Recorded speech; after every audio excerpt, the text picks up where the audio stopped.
Hello बच्चों, let's see the given question. The question says, in Frank-Hertz experiment, the first dip in the current voltage graph of hydrogen is observed at 10.2 volt. The wavelength of the light emitted by hydrogen atom when excited to the first excitation level is dash nanometer, given Hc as 1245 electron volt nanometer, E as 1.69 10 raised to minus 19 coulomb. So for this question, जो key concept यहाँ पे we need to understand is the concept of Frank-Hertz experiment. Basically ये experiment is performed to find out के जो different orbit हैं उसकी energy are discrete, अलग अलग एनर्जीज है, राइट. सो यहाँ पे अगर हम इसको देखें क्वेश्चन को ध्यान से, तो जस्ट हमें पता है, लेट सपोज हमारे पास एक हाइड्रोजन एटम है, उसका ये n equal to 1, this is the first orbit जिसको हम ग्राउंड लेवल बोलते हैं, n equal to 2, this is first excitation level, right.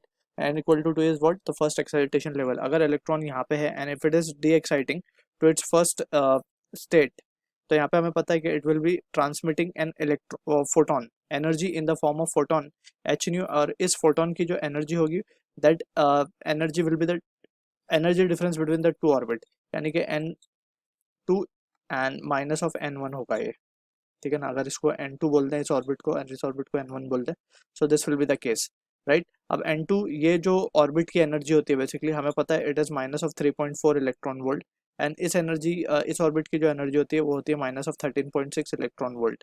Since ये वैल्यू आई कहाँ से, we know for nth orbit energy of electron is given by minus of 13.6 divide by n square into z square. For hydrogen z की value 1 होती है, सो इसीलिए यहाँ पे z को हम 1 पुट करेंगे, सो ये वैल्यूज हमें मिलेंगी. तो हम फर्स्ट और सेकंड ऑर्बिट की बात करें, सो इन दोनों का जो डिफरेंस आएगा it will be just 10.2 electron volt, 10.2 electron volt H new हमें गिवन है, राइट. सो फर्दर अगर हम इसको सॉल्व कर ले तो एच सी ओवर लैम्डा हम इसको लिख सकते हैं, दैट इज 10.2 इलेक्ट्रॉन वोल्ट. अब एच सी अगर हम ध्यान से देखें तो हमें लैम्डा फाइंड करना है, so lambda therefore lambda will be equal to what, it will be H C अगर हम देखें तो इट इज 1245 डिवाइडेड बाय 10.2 करना होगा जस्ट हमें, एंड तो फाइनली आंसर हमें नैनोमीटर में आ जाएगा क्योंकि दोनों इलेक्ट्रॉन वोल्ट में गिवन है.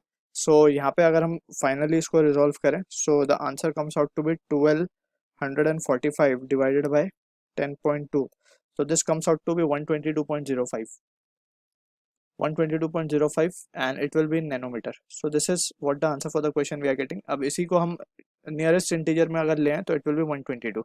So this is the answer for the question we are getting. I hope you understood the solution. All the best.